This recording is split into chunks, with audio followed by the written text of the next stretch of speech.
Good evening and welcome to our February 11th, 2025 Redevelopment Agency meeting. Let the roll call reflect that all board members are present at this time except for Chair White, who has asked to be excused tonight. And Bart, where did Bart go? He was... we will expect Bart in a moment. I've seen him, so I think he's here. So... Anyway, to start our meeting, we'll have the Pledge of Allegiance, and it will be led by Board Member Ritchie. Thank you. If you would all please stand and join me in the Pledge of Allegiance. I pledge allegiance to the flag of the United States of America and to the republic for which it stands, one nation, under God, indivisible, with liberty and justice for all. Thank you. Thank you, and please join us for a moment of silence at this time.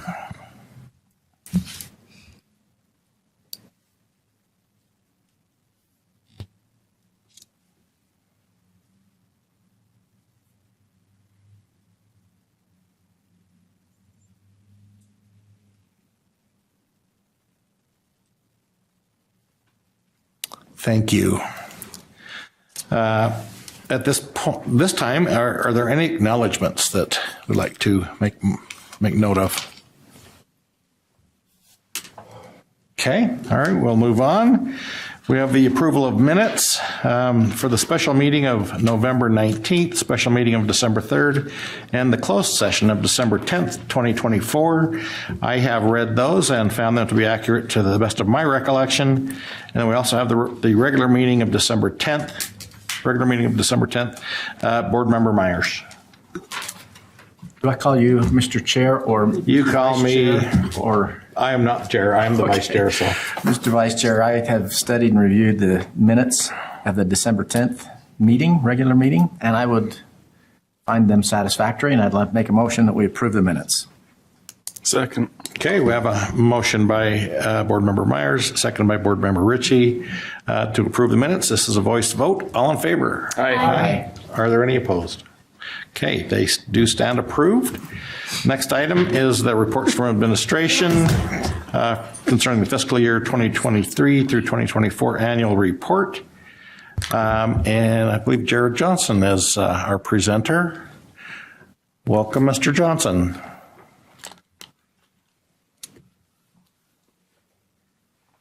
All right, Vice Chair Heyer, members of the board, thank you for your time this evening.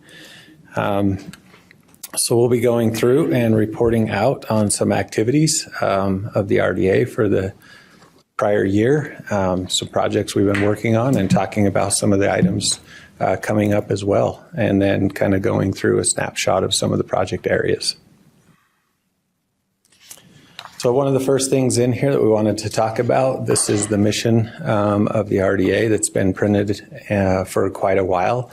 One of the things that we anticipate is bringing this before the board and reviewing this to see if there are any modifications, changes, or updates that need to be made, and then formalizing it and having you approve it. So again, this is the one we've been working under, but we would like to review that with the board and then get it formally adopted. Very similar in nature to that is the values. These are the values that were created that were helping to drive decisions that were being made on projects to be reviewed for participation or for other items by the RDA board. We would also like to review these with the board to go through to identify, are these still the proper values that you would like us to consider when we're packaging projects to bring to you for your consideration, or is there other items you would like added, deleted, or what we'd go through, and we'd like to formalize those as well. But up to this point in time, these are the areas that we have kind of focused on to kind of go through and grade out the projects. Do they contribute to these areas? How do they contribute as we kind of go through and score them to package them coming forward? Our focus areas have always been these three areas. So the redevelopment, the economic development, and housing development, going through to be strategic and target specific items in the project areas as they're created and what we focus on to try to bring the best possible use and project that increases the taxable value of the project and the land and best utilizes it and provides for the citizens in the community around it.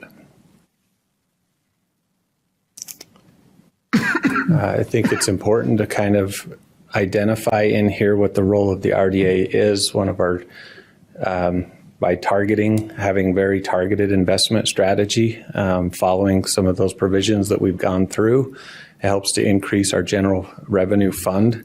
And the more we can increase that general revenue fund, either the lower or the flat line, our certified tax rate, we can keep that down, which helps all of the citizens throughout the community. And you can see in the trends right there, we've actually been able to do a pretty good job at keeping that down.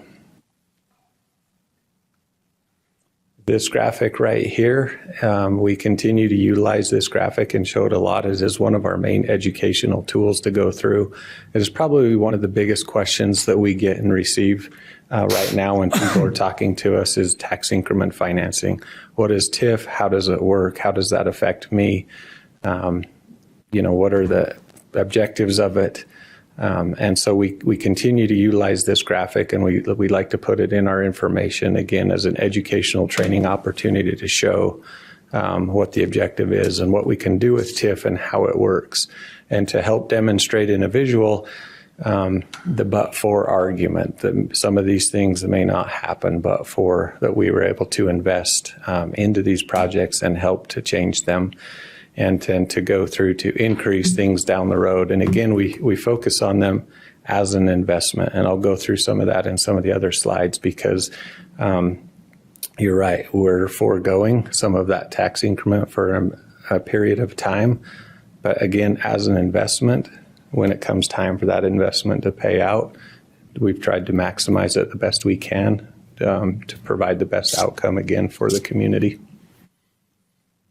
Could I ask a question at this point? Yes. So with the increasing trend of other taxing entities wanting to take some of the tax increment earlier than the expiration, how does that affect RDAs overall? Does that eliminate some altogether, or does it just get reworked a different way?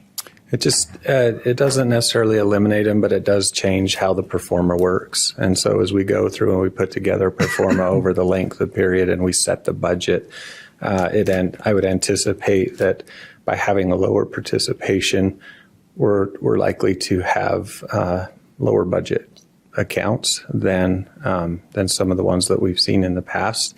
And then with some of the taxing entities wanting to strategize their participation into a very specific area. Again, it's not a negative, doesn't necessarily destroy the area or not make it feasible, but it just, we have to be very strategic on where we're directing those funds. And I think that will come into play in part of the discussion when we kind of look at the values and how we prioritize and how we focus. We're going to have to take those things into consideration.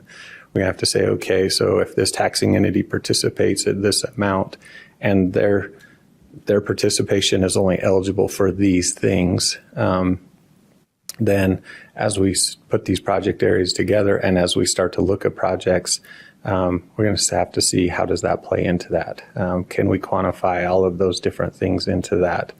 And so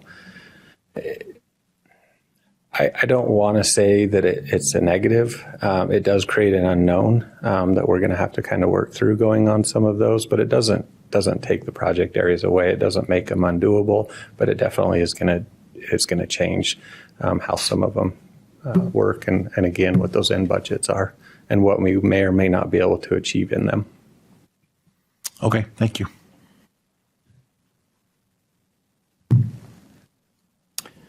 So right here, and I apologize, I know there's a lot going on in that graphic right there, but these are our active project areas right now. At the time for this report. Right there, it shows the project area. It shows the year that they expire. So we have two of them that have that just expired that will be coming off. And so those monies will be coming back onto the tax rolls of the taxing entities. And then you'll have the remainder there that kind of go through. And you can see over the amount of time the value increase on those. And we'll kind of go through those a little bit more specific in the project areas. But this is the increase that have happened in those areas during the time of these project areas. Project areas and outcomes on this one. These are past project areas that are now closed.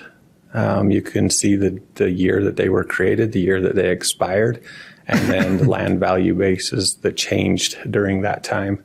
So you can see some performed extremely well. We had at least one that did not do well, and I don't know the full history of that specific project area. But again, this is the impact that we're trying to create when we set these up. The RDA specifically goes in and focuses on when we create a project area, we're specifically focusing on underutilized properties, blighted areas, things like that, and how can we influence a change? How can we drive a change to happen to turn them around, to increase their value, make them desirable? And so we have very specific goals that we're trying to achieve as we go through and do that. So this, again, just a snapshot. All of these project areas are closed, but that was what the increase from the beginning to the end over those amounts of time. Thank you for that, Jared. I asked in the work session. That's great. That's great information. Thank you. Perfect. Thank you. So I want to talk about some of the key activities that we've been working on in the RDA during 2024. So the Union Station neighborhood, that is a big one that we've been focused on, that big master plan. So working on pre-development things that are taking place in there. I have this on the next slide as well, but one of the things that we're focusing on there is creating an HTRZ in that zone. So we've been trying to do a lot of the pre-development work to get that set and get that ready. We did finally get able to move forward mostly with the airport CRA. We still need the approval on our side to approve the amended interlocal agreement with Weber County. But you saw, as we talked about in the work session, the Williams expansion. One of the other projects we have out there right now is Project Amelia that we're a finalist for right now. They are an aircraft manufacturer. And so we're still working on that one. Kind of going through. May I interrupt just for a Yes. second? I just had a quick question before you get too far. I just wasn't sure. I think you explained it to us before, but I'm not sure if the public know what that acronym, the HTRZ? HTRZ is the Housing Transient Reinvestment Zone. Yeah, just like I said, I know you kind of explained it to us before, but I'm sure. Thank you for bringing that up. I was kind of thinking that's sort of a new acronym that we don't hear a lot, and maybe it would be nice to. Yeah, do you mind explaining that a little bit? Yeah. So what it is specifically an area around our around transportation hubs that helps us. So similar to like our CRAs, our community reinvestment areas, the HTRZ gets set up around those and does kind of the same thing. It creates a tax increment type of incentive framework, but it's very specific. It has to be concentrated around like the BRT, the front runner station, and the proximity is much smaller. It sets a boundary. So we measure off of the transportation area up to 1/3 of a mile, and it captures that. Is that the one that the legislature kind of enabled a couple of years ago? And okay, thank you. Yeah, the first year it came out, it was pretty complicated to work through. They went and made some amendments, and we're actually requesting some amendments again to help some of our project areas that we're trying to move forward with. Thanks. In the Adams CRA, the Forest Service building, which you're all aware of, the purchase of that, we actually used the RDA to accomplish that. The Alpha multifamily. I'm trying to remember the new name that Sarah shared. Malachite. Thank you. So you just reviewed that. And then the 9 rails improvements. So the landscaping, some of the art features, some of the different things that you see as you drive up through that area. We've used the RDA to provide those enhancements as well. The Continental CRA is our one right here downtown with the Wonder Block, which is taking the majority of that increment off of that one. We also have one other multifamily project in there that we've had an agreement with for a while, but we haven't broke ground on that. We had some environmental stuff that we were working on. Capitol Square is another one that we've been focusing on. This also would be an HTRZ is what we're focusing on trying to do up there. This is where the current Q25 building is being built. And we have been having some discussions with another developer that owns some property up there. And then the RDA owns some property about what does that look like. We're trying to get that moving forward as well. That one's been sitting for quite a while, for quite a few years, and we're trying to get that one started. The East Washington URA, this is an older one. But the kind of the areas that the things that we've been working on in that area is the Weber Center block. So what Weber County wants to do with their block that they currently sit on, and some large potential development opportunities that they have in there, which also contains the SCIF, and then some housing and some other commercial uses in there. The track line has been one that has gotten a lot of attention this past year. It's been really excited. We've had 2 new buildings built in there. One of them has already been sold. The other one is under contract, and we're working with a business that is hoping to relocate there from another community in the state. So hopefully we can get that one wrapped up. We're excited about that. We also got the continuing cleanup of the environmental cleanup on the SWIFT site. That's still a big focus for us. Had several meetings with the state. We're trying to get that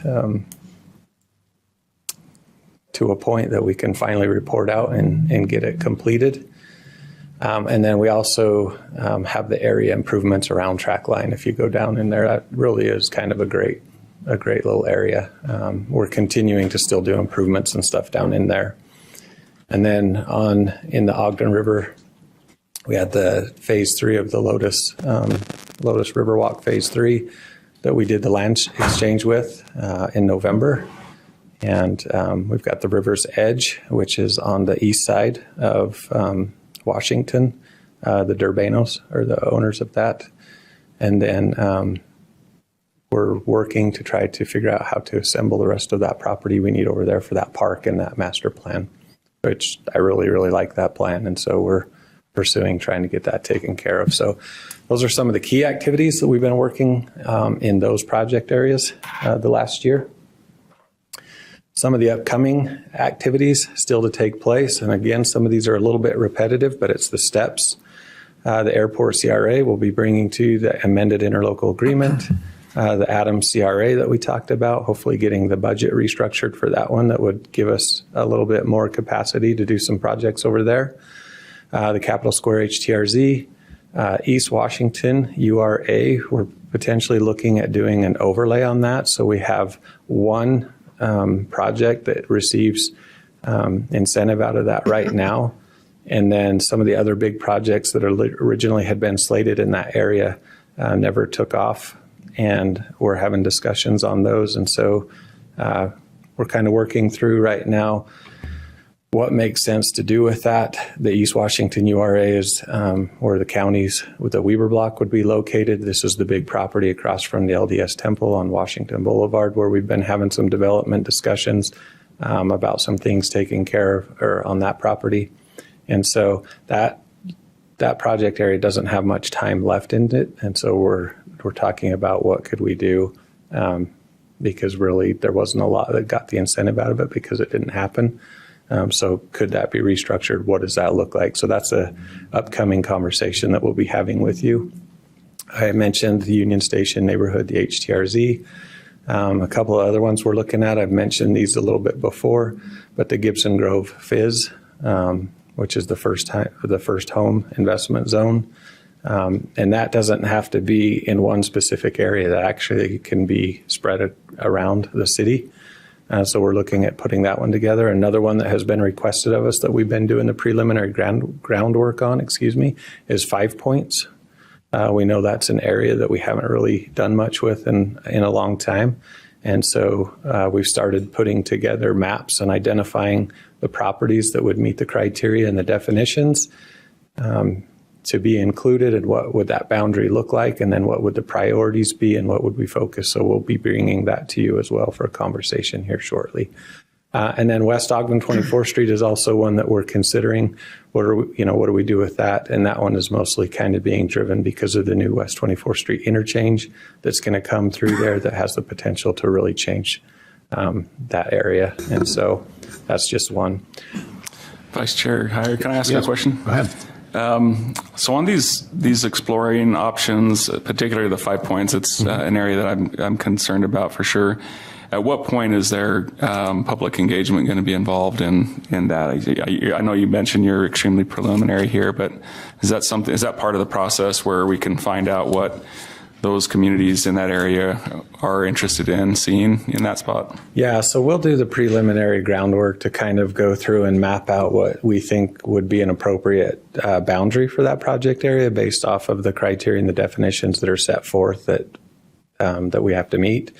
And so we'll do that preliminary groundwork to create that, to give you some recommendations, some ideas based on our findings and the studies that we're going through and doing.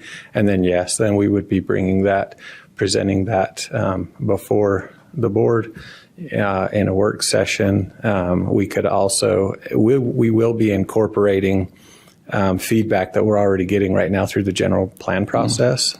So we've been getting feedback from the community in that, on that plan. And so in those areas that we've looked at, what are the uses, what are the requests, what are the things that are happening? And so we'll bring that in as well. And then we can bring that to you, we can present it to you, and then we can kind of do a myriad of different options.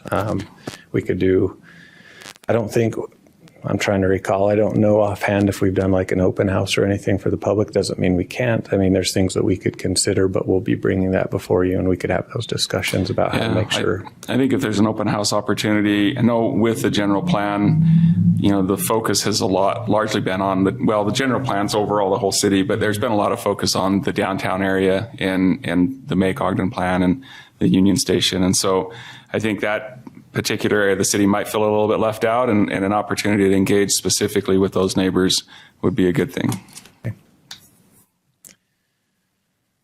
One of the other updates that we're pretty excited about that we are excited to get in front of you, and hopefully we'll be able to get, we'll get a demo and kind of going through this and get your input so we make sure that we're getting everything in there that people would like to see and get feedback on this as well, is the creation of an interactive digital dashboard that we could put on our website. We can make this available. You would be able to go to any of the project areas, scroll into the details. You could look at the budgets. You could look at the projects. You could look at the different incentives that are taking place in that, what we've approved, what's going on, and just open up a whole lot of information that people have really easy access to. And so we're actually really excited to kick that off and get that in front of you. I kind of already touched on this, but our mission and our values, and then we definitely still want to have the discussions about program guidelines and some of the rules for the RDA with the board, and then just starting to dissolve some of those areas that have expired. So we got a process to go through to get those completed and off the books. So I want to kind of jump in for a minute. I'm going to kind of go through all of the project areas. The first few are the ones that have been really active this last year, and then the last ones after that are ones that we haven't done much with. But these first ones are ones that we've had a lot of stuff happening. So the airport CRA, brand new, right? Just not even quite 100% formal yet, but this just kind of goes through and gives that criteria in there of the collection period of 25 to 24 or to 2047, excuse me. So right there, our base year is locked in at $211 million. So we don't have the additional information on that one yet, with a budget of $119 million. And in that one, as we talked about, we have the amended interlocal agreement with Weber County, and then the Williams International expansion that we talked about in the work session. And so right now, the Williams International and then infrastructure improvement, specifically that big water line, are the key focus in that one. The Adams CRA, this is the other one that we discussed about potentially making some changes to the budget. It had a pretty low budget. The project area on that one goes from 2019 through 2045. You can see in the base year when it was set up in 2019 was 60 million, and currently right now it's at 168 million. So the current year right there, the 1,176,000. I'll say it on this one, just kind of as we go through, but like when we hit Fairmont and some of the others that are expiring, that's the number right there that shows what will be coming back onto all the taxing entities' tax rolls with the expiration of that project area. That's how much. So this one obviously is not expiring, but if it was, that's kind of the ballpark figure of what would be coming back onto the tax rolls of the different taxing entities, not just our portion specific. In that one, we kind of went through and we talked about the projects that have already been done and the active projects that are happening, like the Forest Service building, the Alpha project, and kind of what's happening in there with those use of funds. So the Monarch and the Peary. The Monarch has been a great addition to the community. They host a lot of events. They do a lot of fun things there. We're really excited about that one.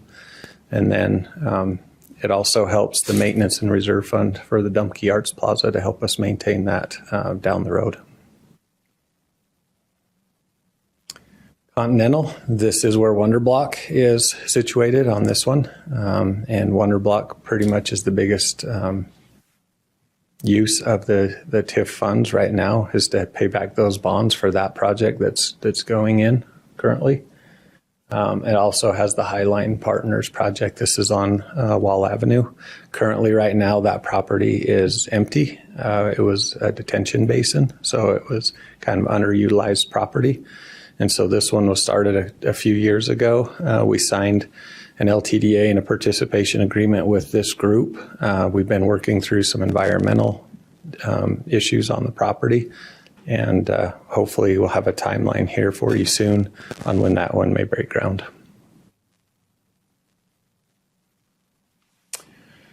The Ogden River RDA. This is where we did the land exchange with Lotus, and where we're working on putting together or trying to acquire the properties to extend the High Adventure Park to the south across the river, and redid that plan. Instead of having that park that went along 18th Street and the park out there against Wall Avenue, we redid that plan that you approved and relocated it to go south across the river. And so we're working to formalize some of those things that are happening in there to assemblage the rest of that park. And then you can kind of see the use of some of the other funds that have happened in there that we've done in the past. This is where Gear 30, the view on 20th.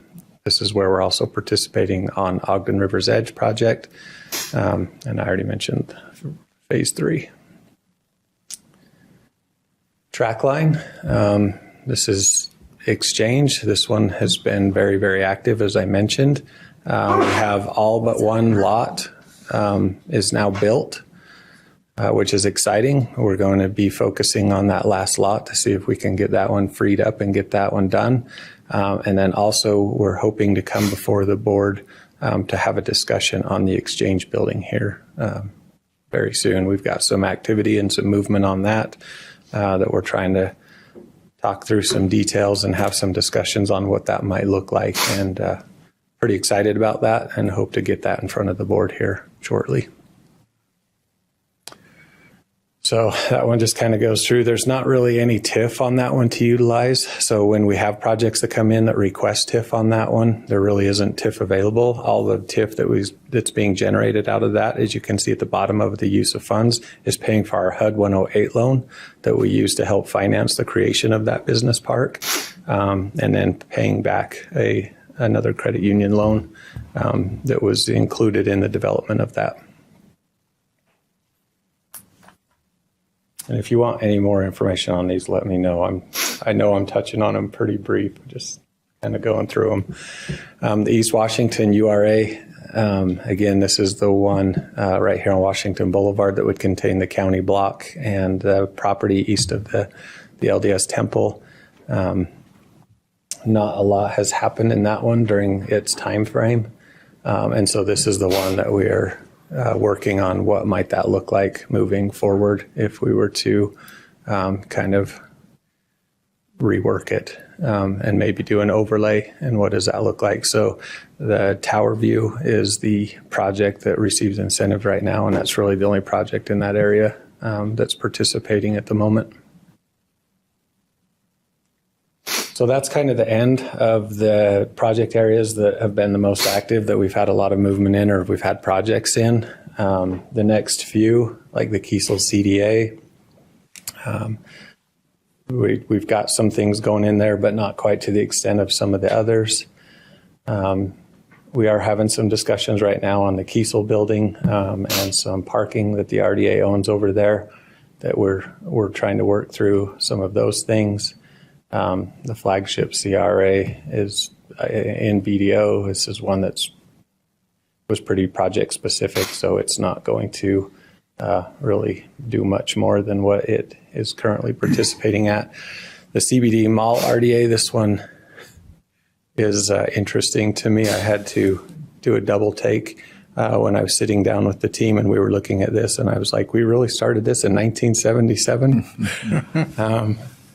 And so that has survived the original Ogden Mall being built, the Ogden Mall going away, the junction being built. It's seen a few things in its day. And that one expires in 2028. Fairmont, this is one that just expired. And so, as I mentioned earlier, if you look on the project area funds, that current year, that $1,111,000, that's the approximate amount. It'll change a little bit from each tax year, but that's the approximate amount that'll start coming back to all the taxing entities.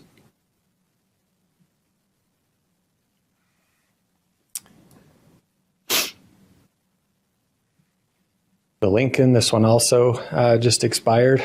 And so we will be bringing this one back before you to dissolve it. And just some of the stuff that it was created for and the purpose of it at the time. It was mostly for the recreation center, debt service, and for some of the IRS projects. And that's kind of the recap of all of those different project areas. So any questions? Any questions for Mr. Johnson? Yes. I have a question. On that East Washington project right across from the temple, it's my understanding that the owner of that property is not interested in developing anything right now. Is there something that the city is trying to move forward, or is there some, you mentioned that there's ideas that are out there? So the East Washington, so the property specifically across, so that's owned by Suburban Land Reserve, which is the LDS Church, and then actually we own some property in there as well. We have actually been had a partnership with them for quite a while. We've had an architectural company that's been putting together drafts of possible projects that we've been reviewing and working together. We've had some discussions with them about, how do they feel and are they ready to move forward? And there's been some positive response there. There's nothing written in stone yet today that's definitely going to take off right now. They've identified a couple projects that they're kind of watching, but they're very, very interested in it. And the designs that we've kind of come up with, it's dense. There's a lot there. But they've been very receptive to that, and they've contributed in that design as well. So some housing, some business, podium parking, other commercial aspects that we've kind of shown through there. And so we're continuing those discussions with them. Would they and the city maintain ownership of that property? Is that the plan? That's been part of the discussion about what does it look like. Do they sell that off and then let somebody else develop it, or do they kind of control it themselves? Right now, there's kind of been a feeling that they would like to retain some of the ownership so they can kind of guide some of the uses that they would like to see in there. But they've been very open about working with us as we go to the east and how that transitions into some housing opportunities on some of the properties that the city and the RDA own throughout there. And and so we've kind of been trying to master plan that entire area together. And they've been good to work with. They've been very open to it. We don't, like I said, today I don't have a guaranteed start date or even what that will be, but we've been working through that, and they've been a partner in that. And so it's been promising. Awesome. Does that also include the property further north on Washington Boulevard that used to be the Deseret Industries? That other parcel? Yeah, well, we've had discussions on that one as well. That one, they actually reached out to a developer, not necessarily through us. They reached out to a development firm and talked to them about potentially doing a project with them, and what would that look like? Would they sell it to them, or would they just help capital it, or what would happen there? So yeah, there is discussions on all of those, and then even the property to the north of the temple. It's not in that district, but discussions about things that could take place in there. So we are pursuing opportunities in all of those locations. Thank you. Any other questions for Jared? Okay, thank you. This item is considering whether we accept or not accept the report. So if there's no discussion, I'll look for a motion. Mr. Chair, I'd like to make a motion that we accept the report. Second. Have a motion by Board Member Myers and seconded by Board Member Ritchie to accept the report. This is a voice vote. All in favor? Aye. All right. Any opposed? I didn't hear any no votes. Okay. Next item on our agenda is public comment. For your information, this is the only time that this body will accept public comment tonight. So if you want to address us on anything either concerning the RDA or the council, now would be the time.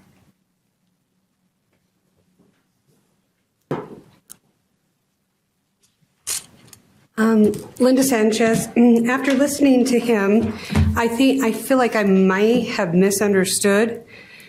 In a prior council meeting, they were saying that they don't want to develop off main roads. So like the D's, they wouldn't be able to do that. And this developing like on the east side that is on a main road. So is there certain times that we're going to allow that and certain times that we're not? That I'm not for sure. But my 90-year-old mother-in-law lives with me right now. And she wanted me to come and tell all of you what she sees for this city. Now, she says she knows that there have been a lot of improvements, but she sees way too many stores not open for her to possibly go shop at. The other thing is she says it was the D's place that she actually was in reference to. She said, that looks like a good place for homeless. It's not being used and it's all boarded up and people are going to be breaking in and doing fires and stuff like that. So as an advocate for her, this is a little bit too late for her to come in sometimes. And so she wanted me to make sure that we look at all the areas that are on the main roads to see if there isn't some place that we could incentivize developers so that we could make it a win-win for the city and for other people. Anyways, thank you. Thank you, Linda. Anyone else?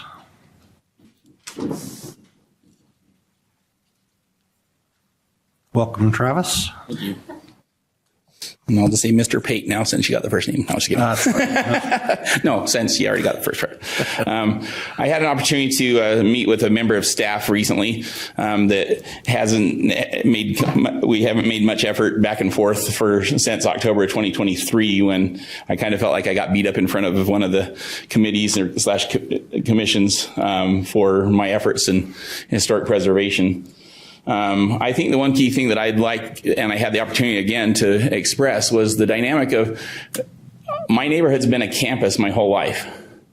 I was a half a block from the Eccles Art Center. I'm the opposite half block from the county library. I was a skip and a jump from Desert Gymnasium. And so all the things that a very poor kid could ever have, if I write my life story, it's going to be called Growing Up in Pharaoh's Court. Because here's Moses, this poor out-of-nation child that was raised with all the luxuries. The Symphony Ballet Association cared for me deeply and made sure I had top-notch tickets right behind her brother, John Lindquist. So Jean Pell and her memory, some of the individuals that have just helped raise me. I have a really good friend with Robbie King. People said, now who's he? And I said, he's my kid brother that's 30 years older than me, because there were so many moms that took care of me, not only through the Art Center, but throughout the neighborhood. When I had the opportunity to have an internship 2 years with Ogden City, the Junction, the Riverfront Redevelopment Project area, and Jefferson Avenue Historic District were all my projects. And people said, how do you rate? You work for the city for 2 weeks, you get your whole street redone. I said, well, probably properly so. Only in the sense that when my stepdad married into the family, and he said, Carolyn, where are you raising your children? Pimps would drive down the street and prostitutes would come out of different units and throw the money through the front window. And now we have what? Oh, a tremendous treasure house that people are willing to be back in there. My mother, we just spent $11,000 more on our roof than we spent for our entire house. And so that's an investment. And I think, like I said, we have another individual here that recognizes that investment and has put blood, sweat, and tears there too, to provide safety for her in-law. And when you look at the Forest Service building, that too should be a campus. I looked at the envision basically of what the Planning Commission said, yes, we want to send to you, is our new horizon. 3.5-story townhomes down Porter Avenue. When the scale model right here over dwarfing the Crittenden home, the first rape and women's crisis center in Ogden, and part of a network nationwide that Ogden was selected by Charles Crittenden. And I look at the dynamics and saying, are we really going to be there? Are we going to really just tower over and ignore and wipe out history in the favor of a development? The other development I handed to him, 25 different sites for the Forest Service. Out of the one that was selected, the Fred Kiesel family themselves decided we'll sacrifice our home. And yet now, are we sacrificing the neighborhood just to get cookie cutter property that might be able to be owned? So I appreciate your time and the dynamic to me. We said, yeah, can people quit scooping up? Yeah, we just subdivided. You guys approved 2 weeks ago, and you didn't put any conditions saying, yes, owner occupancy. 28 townhomes on Harrisville Road and North Street. So I've got some flyers for you to hand out. I've got a packet. If you just have those to Brandon, and yep. He can distribute those. So, and I'll send them to you electronically also, but the fire concern, 1978, 3 Links Tower burned, sparks tennis ball size on our lawn. So. Next, anybody else?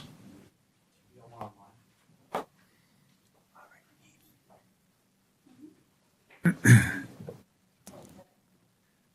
got someone online first. He's online. What'd you say? You're fine. There is someone online, but you're you're fine to come up. Yeah, sorry. Got it. Almost walked up to the computer. Deborah Darrington, resident on Jefferson. A lot more to say than what 3 minutes will accommodate. So I'm just going to hit on a couple of highlights in hopes that conversations take place. I was privileged to sit in your planning meeting today and heard a lot of promising things, but also a conflict of what I've experienced.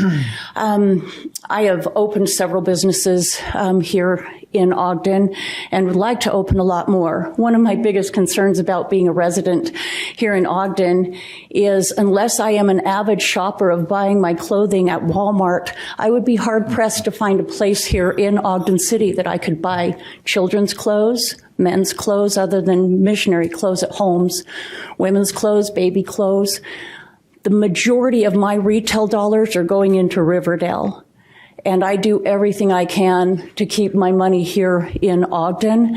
But when we were talking about what is the incentive to bring new people into here for the jobs at the airport and that industry that's coming in, we're lacking a lot on our retail side. And Jared said that they're seeing a lot of the businesses along Washington opening up, that they have been finding ways to get past barriers. That has not been my experience.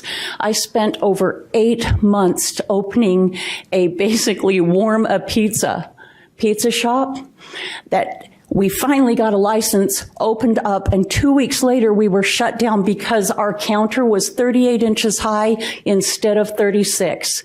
And the reason being is it didn't meet the ADA compliance apparently.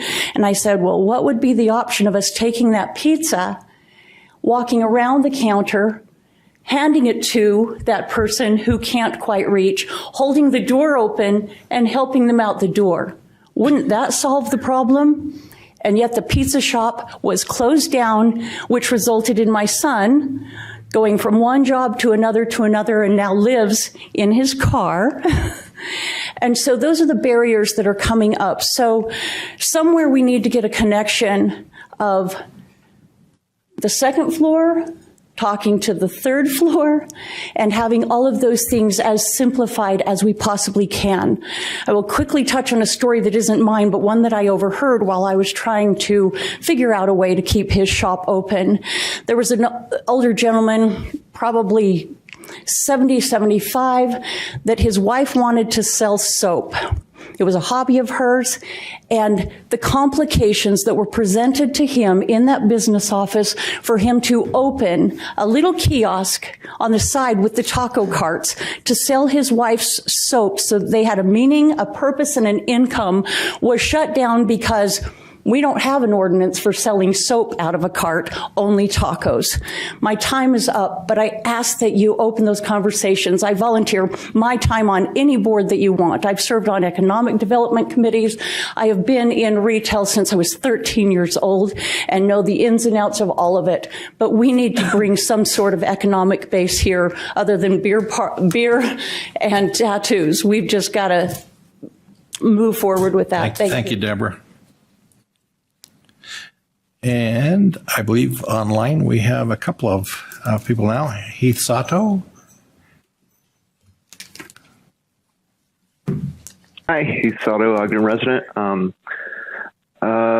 Most of pretty much all my comments today are about the work session today. I wanted to thank council members Chaburka and Graff on the really good questions and points they brought up today. I especially would like to thank Councilmember Graff for paying close attention and pointing out things that appear to have been snuck into issues you all are voting on soon.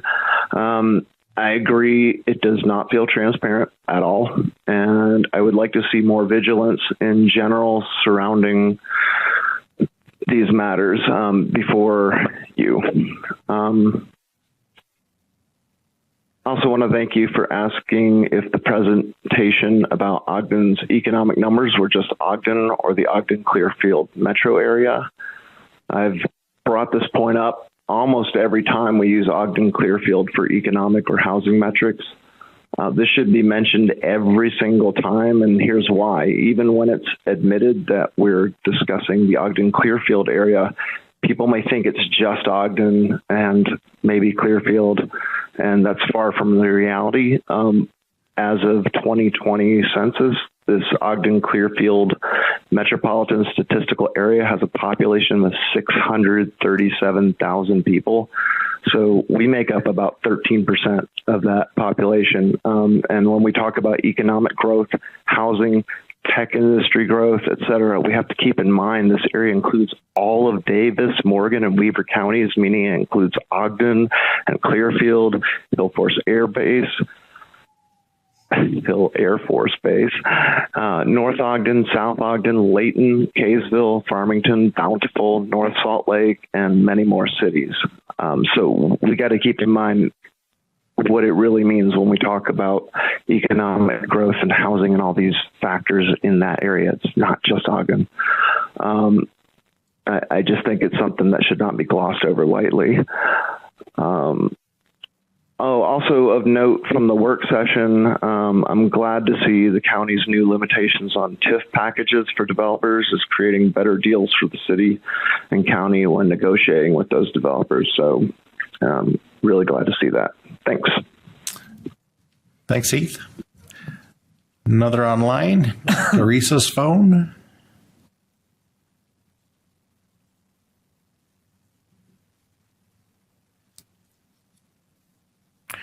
Teresa? You're still muted.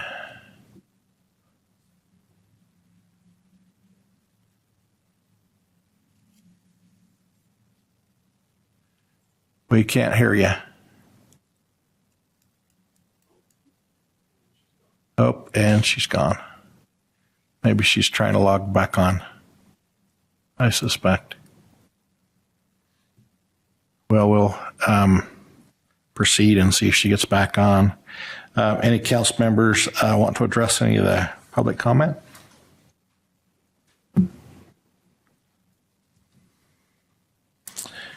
Okay.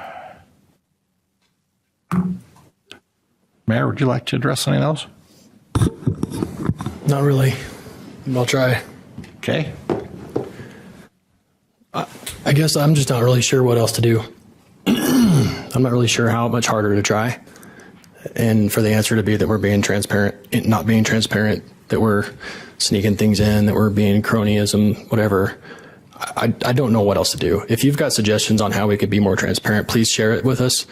I don't know what else. I'm kind of at a loss. So it's the first I've heard of the pizza story. I'm sorry to hear about that. We've been working our guts out.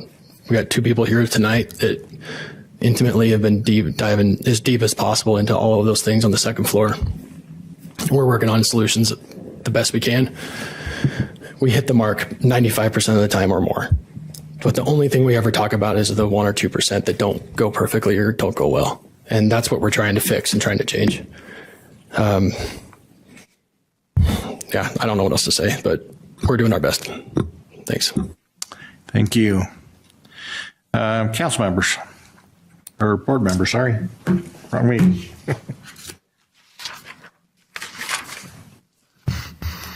Okay, looks like no board member comments. Look for a motion to adjourn. Motion to adjourn.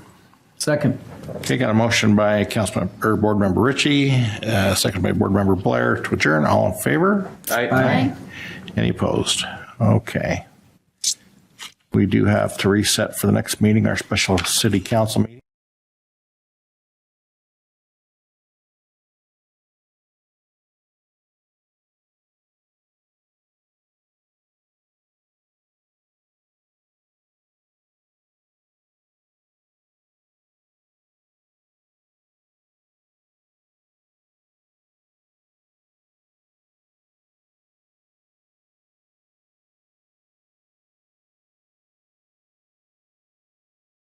Well, welcome to our February 11th, 2025 special city council meeting. I'll let the roll call reflect that all council members are present with the exceptions of Chair White, who is asked to be excused tonight. The first item on our agenda is a report from Planning Commission concerning the proposed rezone at 150 32nd Street. Mr. Brierly, welcome. Welcome. Thank you for greeting me, and good evening, city councilors. So this is a request for a zone change. It's at 150 East 32nd Street, and it comes to you with a positive recommendation from our Planning Commission. The petitioner is David Anderson, and I believe he's in the audience.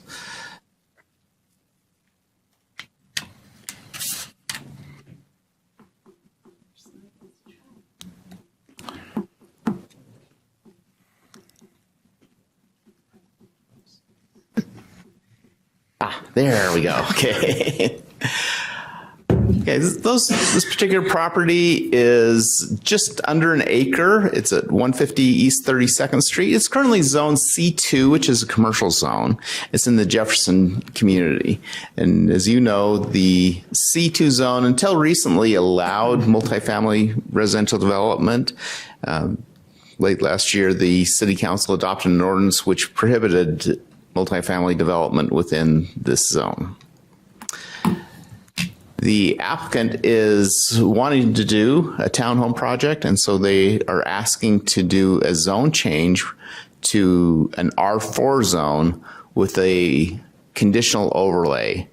And the conditional overlay would limit the development to single-family row houses that are divided to allow ownership of individual units. So for a comparison, the C2 would allow things like retail sales, restaurants, offices, personal services. It would allow an auto service station, but it wouldn't allow automobile repair or tires. The R4 with this would be limited to townhomes subdivided for individual ownership. With the R4 zoning, you could get a maximum of about 25 units if you developed it fully. This piece of property is on 32nd Street. 32nd Street's a local street now, but I do want to point out the future street plan is, we talked in the work section about the plans for modifying the couplet. If you want to get on I-15 on 30th Street, you go west on 30th, and then right now, if you're coming into Ogden, you come on 31st Street. The plan is to relocate that couplet so that you'd actually come onto 32nd Street. 32nd Street goes all the way to Harrison, whereas 31st doesn't, and that'd be the reason for it. I did check in the WFRC Regional Transportation Plan, and this is a Phase 2 project, which would say that it would be done sometime between 2033 and 2042. So part of the thing that we looked at in the zone change is it's not that great of a commercial site because it's currently a block off Wall Avenue. It doesn't have a lot of pass-by traffic. It doesn't have a lot of visibility. There's an opportunity that when this future street plan is implemented that could improve. We also looked at the Jefferson Community Plan, and when the Jefferson Community Plan was created, this was actually zoned manufacturing, and the plan gave this option to rezone to C2, which it was rezoned to C2. We note that at that time, the C2 zone did allow multifamily residential. So Planning Commission found that this was not a conflict with the general plan because that option to rezone C2 included the option to do multifamily residential development on the site. Another policy of the Jefferson Community Plan, integrate new multifamily and single-family development into surrounding areas through context-sensitive design. And we've done a lot of work with our group dwelling standards recently to make sure that development is sensitive to the design and has architectural features, bufferings, and other requirements that make it fit in. And also this goal to explore the use of incentives to enhance and increase home ownership. And with this, we'd recommended the applicant to do this conditional overlay to allow them to be subdivided for individual ownership, and they agreed, and the Planning Commission agreed, so that's why it's coming to you with that recommendation for that conditional overlay. A zone change guideline is that you can have a multifamily or professional office zoning as a buffer to commercial, transitioning the neighborhood from commercial to apartments to single family. So this would, in essence, be a transition from the more heavy C3 to the townhomes and to the single family residential neighborhood.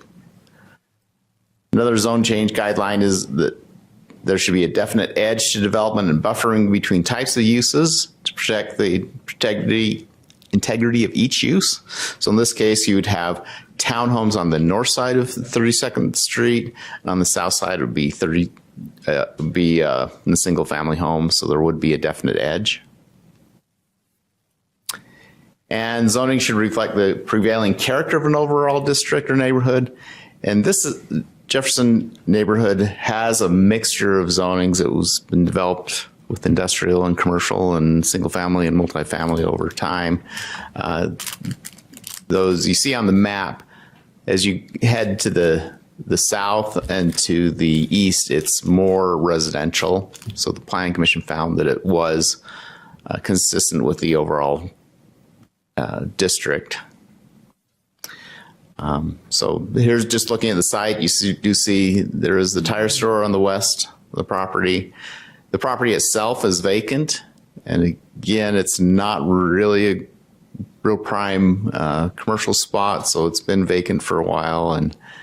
And if it remains commercial, some use might come in there, but it's may just remain vacant. This is to the east. There is a site that was a metalworking shop. Now it's now an office for a property management company. And then to the south is the single family homes. So it does have a development agreement. I know I've come to you and talked about the pros and cons of development agreements.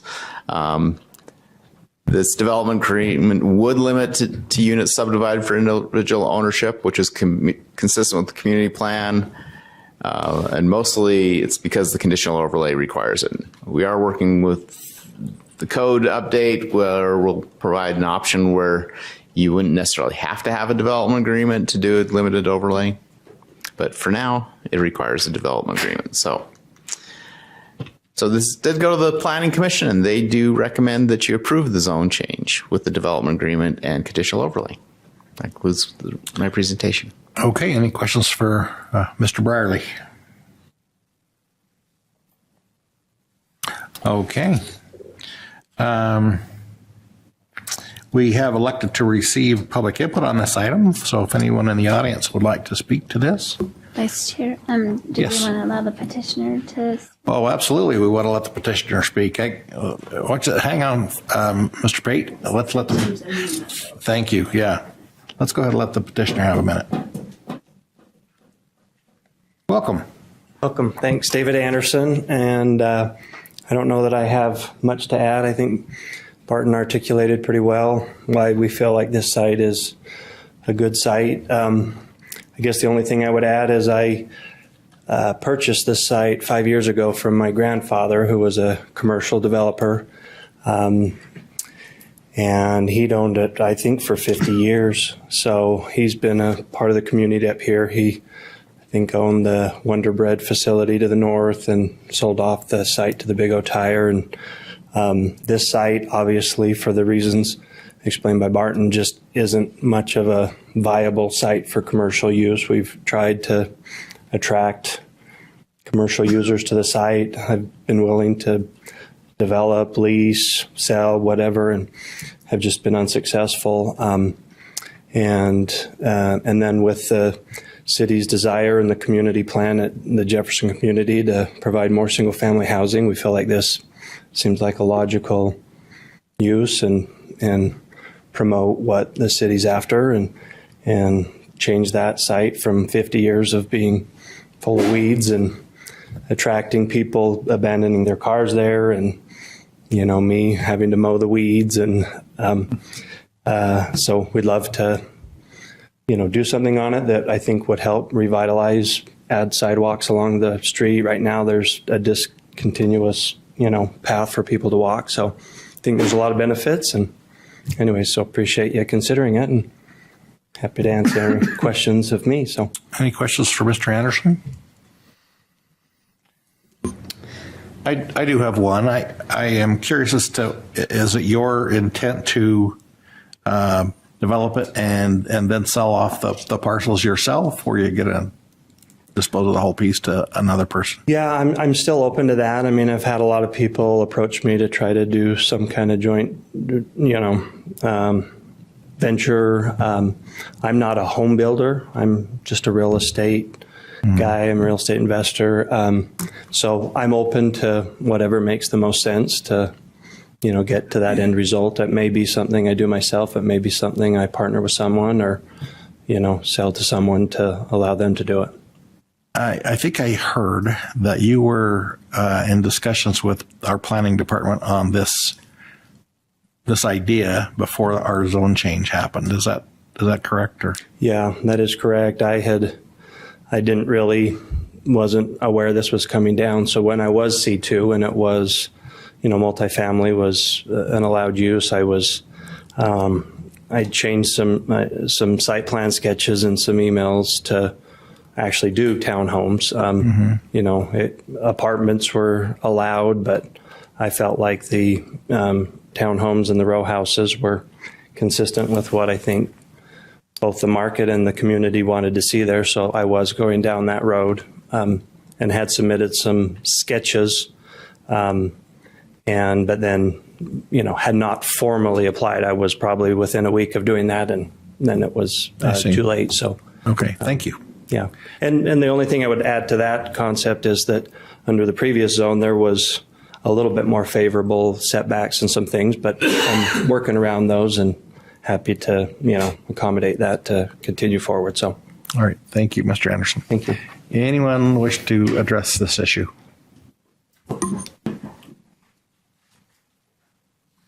Hi, Travis Pete. I think the dynamic of that being on a main street it follows in with the general plan. I've seen other areas where it doesn't fall into the general plan because it goes into the half streets. It goes back into the block quite a ways. And so I think that the dynamic of also the multi-use family and the setbacks and the roof lines that you guys remember about a year ago, instead of just one big wall of something, that it's going to make a big difference.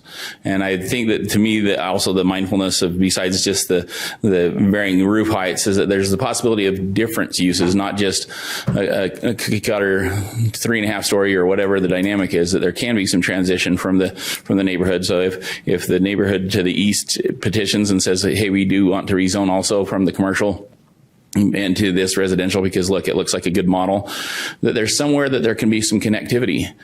The Harrisville and Road and North Street doesn't look like there's any connectivity backwards into the other neighborhood, and the zoning says that they shan't be islands into themselves. There should be a front porch. There should be a proper setback. There should be a means to greet and see your neighbor. And I think that's if the overlay allows for that, yes. But if the overlay doesn't, then that could possibly be something that we add. And then that they be individually petitioned for individual ownership doesn't say that somebody can't just scoop it up. It's your money and the Money Watch on Channel 2 News Wednesday night after I left the meeting, and or Tuesday night after things were approved for 80 plus townhomes and whatever else. Didn't say one developer can't just own all 80 of those. They just have to be available to be individually sold. And yet right now, we don't have to wait for the state to act. We can say, here's the condition of your rezone. And so when we say there shouldn't be a development agreement, yes, there should very well be. They've come into the neighborhood, so to speak, the outsiders. Here's an insider, so to speak, because grandpa owned it and those types of things, that says, hey, can we adjust this? But other people have come in and said, we don't like your neighborhood. We don't want to play by the rules. We just want to change it. And we don't want any conditions on it. The Lynn Community Plan, I think, has been beat up like nobody's business until recently when it says, oh, the council has asked that we do a historic preservation and overlook. That should have been done the whole time because the general plan already provides for that. It shouldn't have to be prescribed under the new portion. And so when I look and see some of those aspects, like I said, I feel bad for one of the council members that has their business in that Lynn Community Plan and says, oh, no, I've used that street. I've done this and kind of pushed aside rumors and other things that said, oh, it's not a used area. When that community came together and this room was filled for that development that one of the planning commissioners has that fortunately recused himself from the meeting, but it's crazy. But we turn them down. And so please, I'd say it's great. I applaud the efforts. Main Street setbacks. Thank you. Thanks, Travis. Linda Sanchez. I feel like it's slightly deja vu. About a year ago, I think this is exactly what we were asking for, is less high-rise and more family individualized homes. So I feel like this is exactly what the city, the citizens, everybody's been asking for. So I would think that it would be crazy not to give people what they want, especially when somebody's looking to try to do something for us. Thank you. Thanks, Linda. Anyone else? Okay. Any discussion on this item before we vote on it?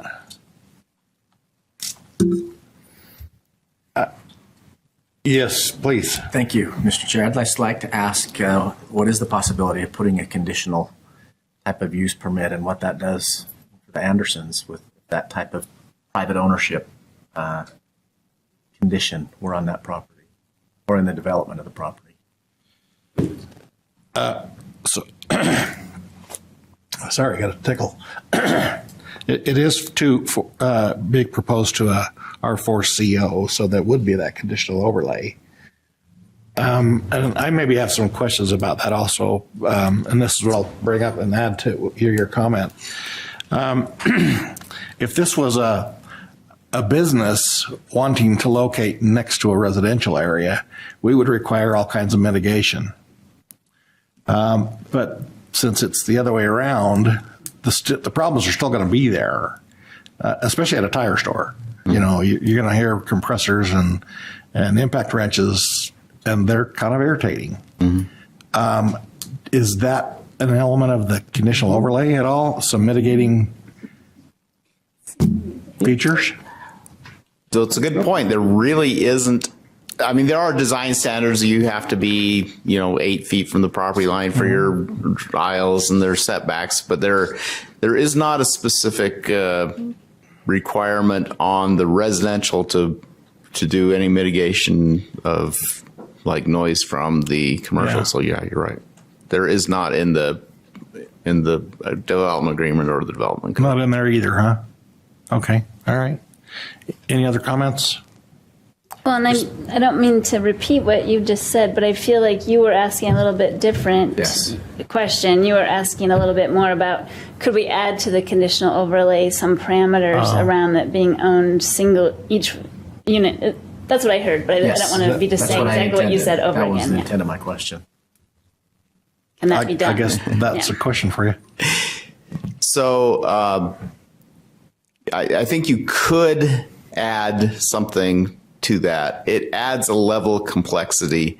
The state seems to think like that you can add those sorts of requirements. What we have done is said you have to be subdivided for individual ownership. That doesn't require it to be individually owned.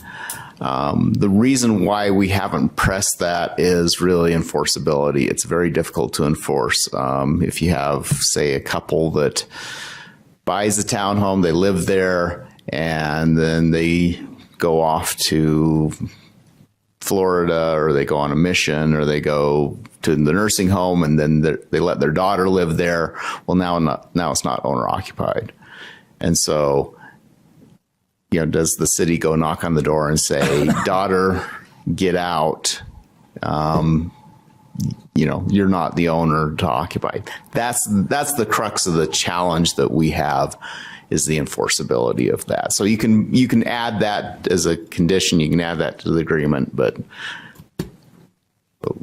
we just see the problem of enforcing it. That answer your question?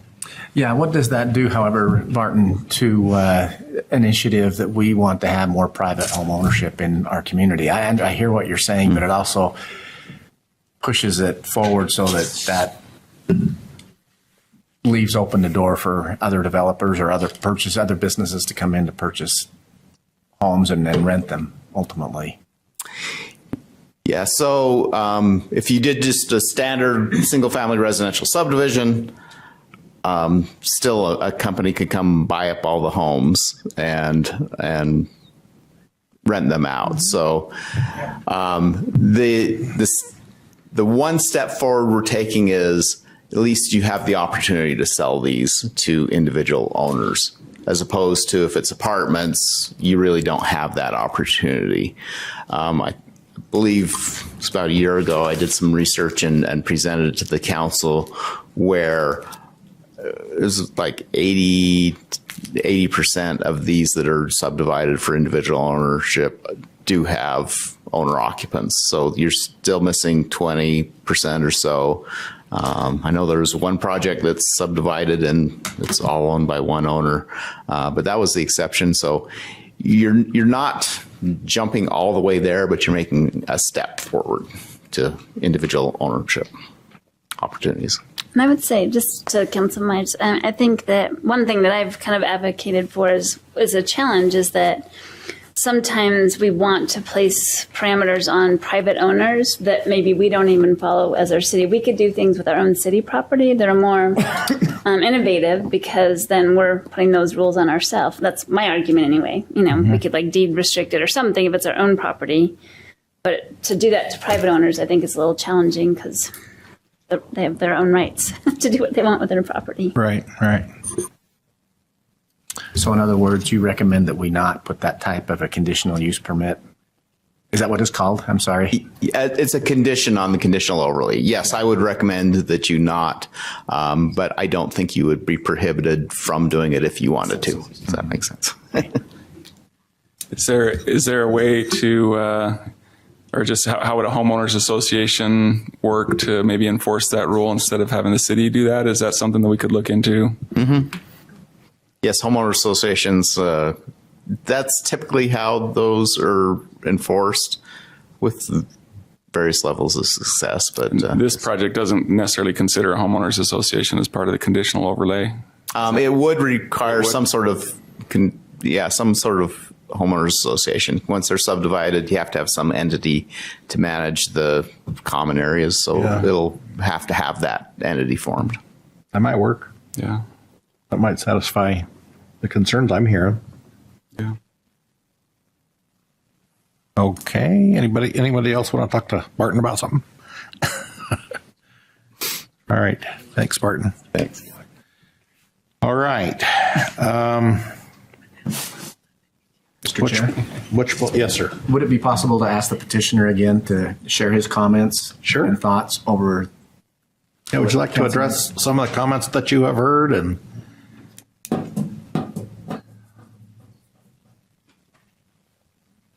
Yeah, no, and I think it's a valid, and I'm not up to speed on, the city's position. I know, again, I think what I would just echo what Barton said, that, this is a step forward. We can either do nothing and it continues to be a vacant site.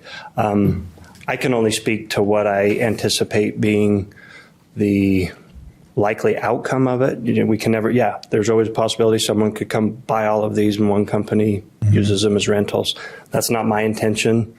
That's not anyone's intention that I've talked to, primarily because I don't think the economic viability of this as rental townhomes, if you run the math there from an investor standpoint, it's actually not, I think, very viable relative to construction costs and where rents are right now, as we're seeing, So I think that's where that argument kind of solves its own problem, that most likely this is just going to be, offered for new, as, probably a fairly affordable level of product for single family home ownership. And so I just speak to what I think from a market perspective is the most probable use.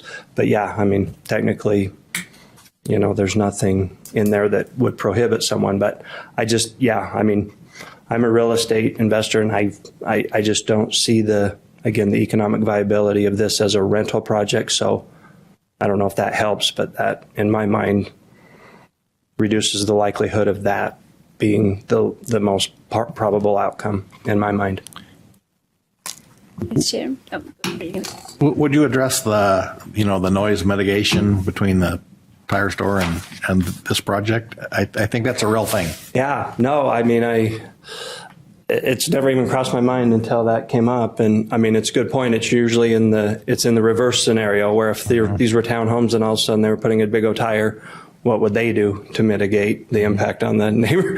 Yeah, they kind of beat you there. So yeah, I mean, so I haven't thought about that. I mean, yeah, again, I mean, all I would say, yeah, I mean, I guess that just becomes an attribute of the townhome project, right? I mean, people have to decide, and obviously they're, and I think the layout that Barton shared is just a very early sketch. I think there's some better layouts, and there would be row housing oriented in different ways, and kind of with the front units facing the street, which the city wants. And so I think, there would be, maybe just one row of buildings that would be the most significantly impacted by those, and then the others, so 70-80% of the units would almost be mitigated by so yeah, I don't know. Well, we would, if it were the reverse, we would require, a screening wall, some trees or landscaping that could absorb some of the sounds and those kind of things. And you could do those if you chose to. Chair. Yes. Can I just Yes, please. offer a different perspective? Yeah. First of all, I think the sound of a tire gun is soothing. I enjoy it. But aside from that, I know I'm in the minority. Aside from that, I think there is a difference here, though.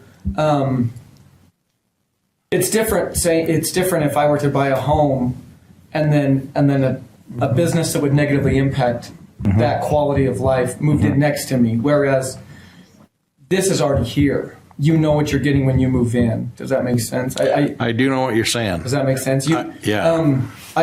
You don't move in next to an airport and then say, "Hey, I had no idea there's airplanes going to fly over both our heads." It happens a lot. It happens a lot. But I mean, it's a little different, right? It's a little different than. So I understand what we're saying, but I think there is a different perspective or different mindset when somebody knows what you're getting. Yeah. When you buy that property. My thought is just if I were in your spot, I'd want to have the most value that they could have, and if I had been proactive at trying to mitigate some of the downsides,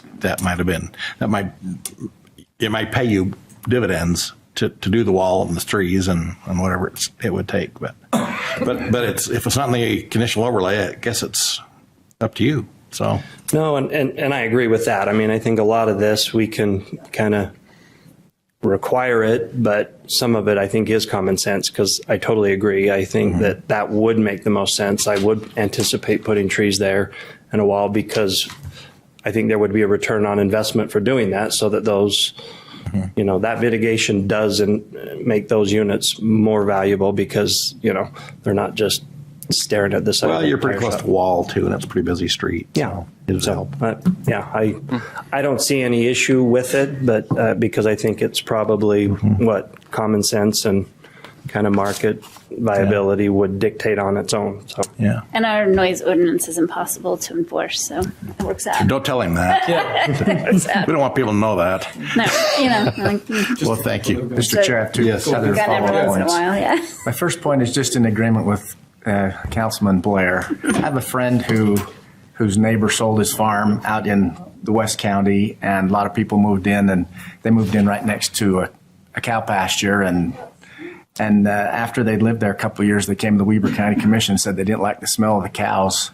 And my cherished friend who owns the cow said he didn't like the smell of cows either, but the cows were there before the people were. So I see your predicament there and recognize that. And I don't like the smell of cows either, but that's a little different than this situation. My second point is that I just want to ask is what Councilman Ritchie suggested, maybe setting up a homeowners association where it required individual home ownership. Is that a possibility? I mean, and I just don't know in terms of, it sounds like that is allowed by the state. I've always understood that, again, I don't know if that is, I think there are some home ownerships where I have a certain amount can be rented and the rest have to be owner occupied. So, I understand the concept. I mean, it would be different than what we anticipated. And at the end of the day, I don't have, kind of enough of an exact plan for this to, say this is exactly how we're going to do it. But I understand the idea, and it's. Personally, I applaud you for what you're doing. I think it's an awesome plan. I think it's what our city needs. And so that, I just want to be clear that I support you 100% in what you're trying to accomplish. And I'm just thinking about what we do with one of the big challenges our city has, and that is providing home ownership opportunities to that next generation that's coming up. And that's something that we've struggled with as a city. So that's why this discussion, for me, is important. Yeah, understand. So. Okay, thank you for getting up twice. That's well, what's your pleasure? I'll make a motion if we're ready for that. All right, we're ready. I move that we adopt proposed ordinance 2025-6. I'll second it. Okay, we have a motion to adopt rezone property at 150 32nd Street, 2025-6 by Councilmember Ritchie, seconded by Councilmember Myers. And this is a roll call vote. Councilmember Blair. Aye. Councilmember Chaburka. Aye. Councilmember Graff. No. Councilmember Myers. Aye. Councilmember Ritchie. Aye. Vice Chair Heyer. Aye. That passes. Good luck with your project. I appreciate the deliberations on these things. I think my initial thought was, it kind of flies in the face of our ordinance that we just passed not too long ago. And I've been kind of concerned about, those kind of things that we're overcooking the high density housing, but where this has been a generational property for this family. I am a pretty strong person on property rights. I think people ought to be able to do what they want with their property as long as it's not unbeneficial to those that are around them. But I was persuaded. I was probably inclined to vote against this initially, but after hearing the petitioner and thinking through some more things, it's kind of swung my opinion. So thank you for your comments, all of you. It helped me, so if nothing else. So, all right. Excuse me. Yes. I was going to say, do you want to let Councilmember Graff I do want to let Councilmember Graff explain. Thank you. Yeah, and this kind of runs against the way I usually vote on these things because I'm a champion of home ownership and housing in Ogden. The reason I voted no is it's surrounded by commercial property. It will now be the only residential zone on that entire block. Would have been more inclined if the property on the corner to your east weren't there as a commercial building. It's got junk cars there on one side. You've got loading docks and a trucking operation behind you. You've got a Rocky Mountain Power substation on a corner to the north and east, and you've got an auto dealership on the northwest. It's just surrounded by commercial, and I don't think creates a lot of great residential livability. That was my objection. Good luck with your project, however. Okay, comments from the mayor? None at this time, thanks. And council member comments. Just real quick, I want to thank Jared Johnson for being here and all the updates. I mean, there was a lot of really positive news about economic development in Ogden, and so a lot to look forward to. And it's interesting always when you do a 5-year look back and you see where were we 5 years ago and where we are today. And I think there's obviously significant progress being made, and it just makes me excited to look forward to the next 5 years. And so, are there challenges and problems? Of course there are. There always will be. But I think it's also nice to celebrate victories and those things that we've seen. So those are my comments. Thank you. Well said. Anyone else? Look for a motion to adjourn. So moved. Second. Got a motion by Councilmember Graff, second by Councilmember Choberka to adjourn. All in favor? Aye. Aye. Any opposed? Okay, we're adjourned.